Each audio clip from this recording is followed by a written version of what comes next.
Pai do Senhor, meus irmãos, mais um vídeo de edificação, mais um vídeo da palavra do Senhor.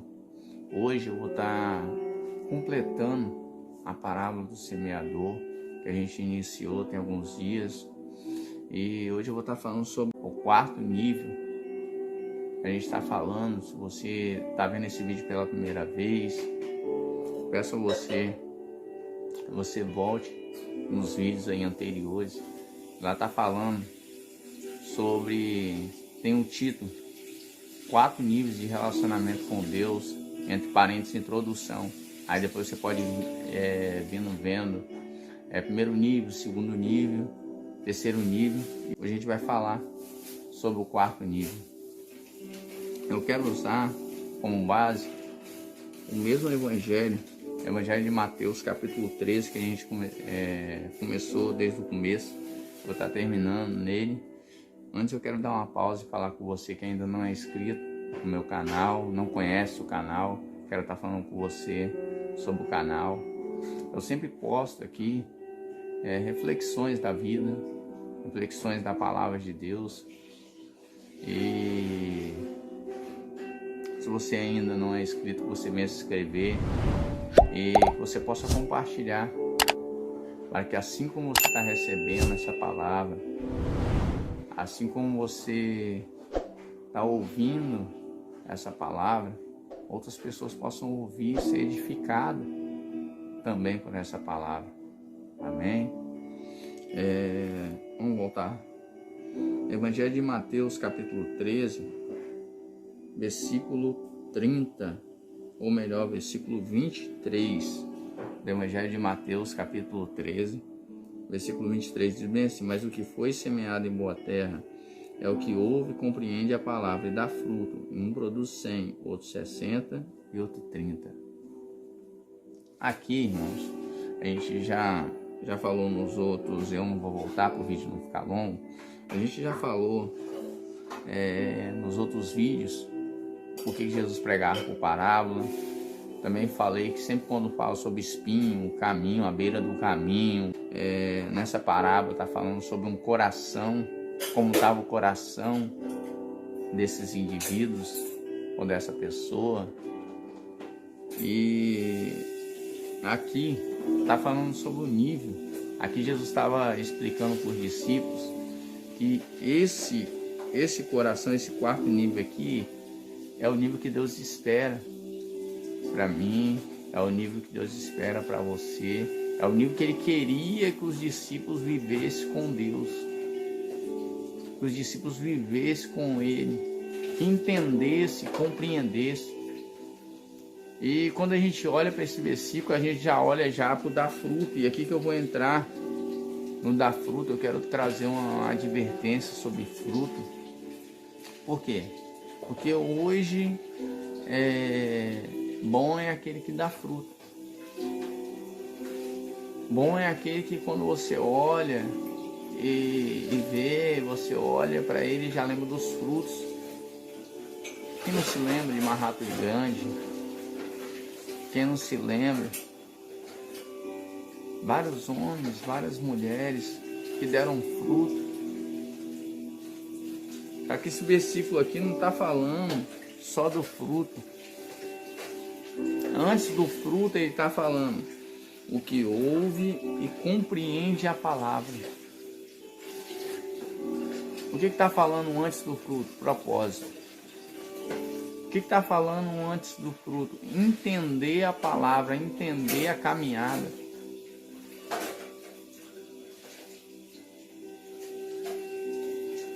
Se a gente for olhar, eu admiro e foi bom para muitas pessoas, ajudou muitas pessoas a sair de depressão, ajudou muitas pessoas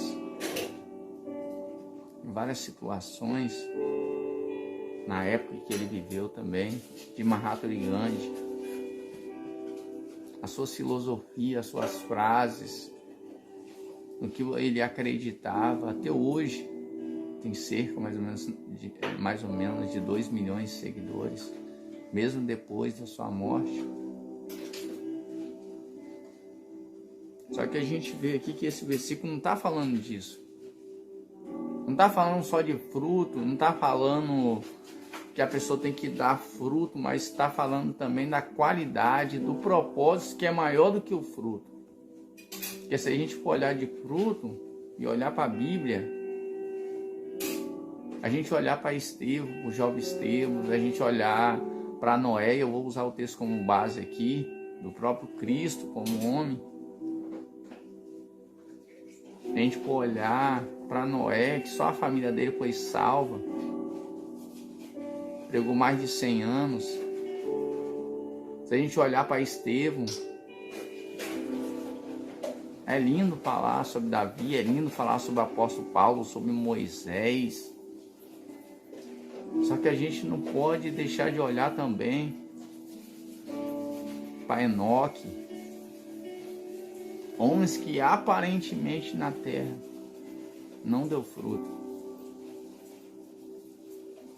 Homens que, quando a gente olha e fala, esse ministério aí, poucas pessoas almejam ter um ministério. Porque imagina pregar 100 anos, ter um propósito ali de 100 anos. Uns vai falar 130, outros 120. Eu não vou entrar nisso. Mas imagina, de Enoque, se a gente for olhar a média de anos que a geração dele vivia, ele viveu pouco. O jovem Estevão, com todo o seu conhecimento, cheio do Espírito Santo, suas virtudes, e aparentemente não deu fruto. E aqui nesse quarto nível não está falando sobre isso, também está falando sobre corrida, sobre qualidade do fruto. Por quê, diabo? Porque quantas pessoas, depois que ele fala do fruto, fala assim, um produz 100, outro 60 e outro 30. Vai ter pessoas que Deus vai dar 100. O fruto dele, o propósito dele, a consequência vai ser 100 frutos, vou usar como exemplo. Mas ele vai cumprir o propósito. Da mesma forma, esse que produz 60 vai entregar um fruto, uma quantidade de frutos 60. Mas ele cumpriu o propósito, porque o importante não é só o fruto, mais importante do que o fruto é o propósito. Esse que vai entregar 30, é isso que esse versículo está ensinando, é isso que Jesus está ensinando para os seus discípulos, que maior do que o fruto é o propósito, que o fruto é só a consequência do propósito. É fruto de qualidade, o propósito vai dar fruto de qualidade. Como assim? Vou dar um exemplo. Quando a gente olha para o pé de manga, e quantas vezes eu vi no pé de manga, manga espada, manguita, que eu vi e subi no pé de manga para arrancar a manga, e vi aquela manga bonita, amarelinha, bonita, e quando eu abri ela, estava com o bicho. O que está querendo dizer, mãe? Que se a gente não entender o propósito e a gente for olhar para a ótica do mundo, a gente for olhar para o mundo hoje, a gente vai querer dar fruto igual essa manga podre. Quem olha por fora é bonito, é lindo, mas por dentro é podre, o interior é podre, uma vida de mentira. E o que Jesus está falando aqui, o que Jesus exige de mim, exige de você, nesse quarto nível, é viver no propósito. É verdade que uma árvore é conhecida pelos seus frutos. Só que qual o propósito dos frutos? É isso que esse versículo está ensinando. Está ensinando que a nossa preocupação não tem que ser só o fruto, em dar fruto. Que a nossa preocupação tem que ser o propósito de Deus. Eu vou usar um texto como base aqui. Evangelho de João, capítulo 19, versículo 30. E diz bem assim: quando Jesus tomou o vinagre, ele disse: está consumado. E inclinando a cabeça, entregou o Espírito. Olha que interessante aqui. Se a gente for olhar na ótica humana, Jesus não precisava cumprir e morrer na cruz, porque ele já tinha dado fruto, ele ressuscitou pessoas, ele curou, libertou, transformou vidas. Mas ele tinha um propósito, o propósito dele era maior. Jesus, ele teve a oportunidade de virar rei nessa terra. Jesus, ele teve a oportunidade, o que Satanás ofereceu para ele lá em Mateus capítulo 4. Depois ele podia conquistar. Veio de mão beijada para ele, mas o propósito dele era maior. E os frutos que ele teve foi consequência do propósito que ele veio cumprir nessa terra. E quando ele diz aqui está consumado no grego, tem o significado de teotelestai ou tetelestai, quer dizer está pago, está totalmente pago, foi cumprido.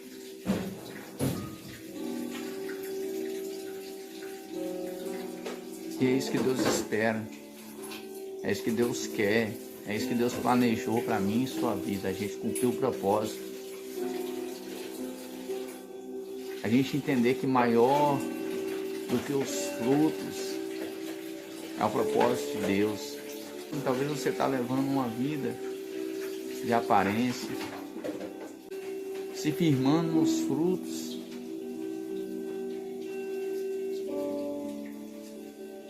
Talvez você está vivendo só de missão e não de propósito. Vou dar um exemplo aqui para que a gente venha entender. Há uma história sobre Alexandre o Grande.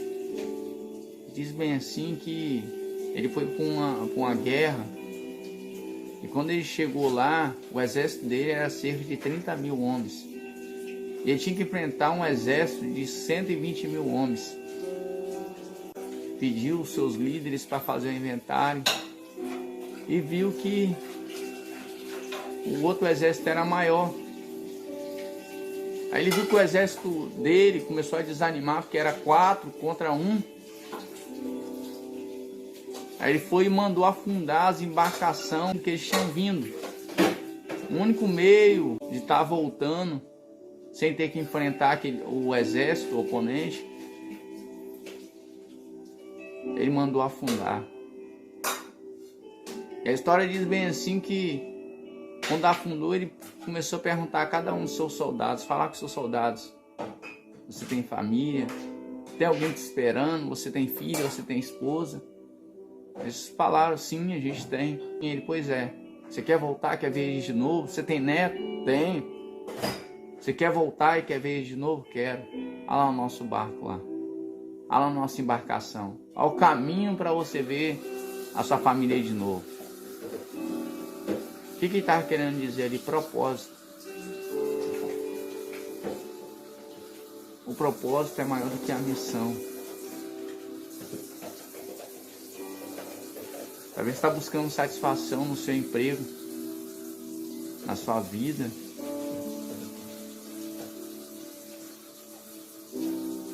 Você não está tendo justamente por causa disso. Porque você está vivendo de missão. Você não está conseguindo ver além do seu emprego. Você não está conseguindo ver além da sua vida. Você não está conseguindo ver o propósito de Deus. Você deixou de ver. E é por isso que você está querendo parar. É por isso que você está querendo desistir.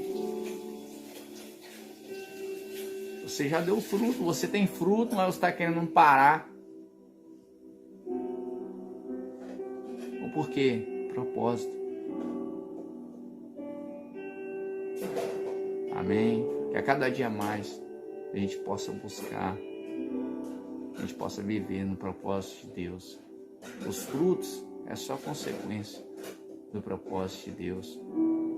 Jesus, quando ele diz aqui está consumado, quando ele brada ali na cruz, o inferno endoidou, a morte endoidou. Por quê? Porque ninguém nunca vai vencer a morte, nunca vai vencer o pecado,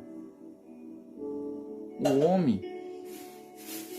Mas Jesus veio e venceu. Ele estava falando para a morte, ele estava falando para o inferno, que a humanidade estava tendo a oportunidade de vida, que a humanidade estava sendo comprada, aqueles que quisessem a graça, aqueles que quisessem ele, ia ter uma vida eterna, viver no propósito dele, porque o propósito, a vontade de Deus é que todos fossem salvos, vivesse o propósito dele para a humanidade.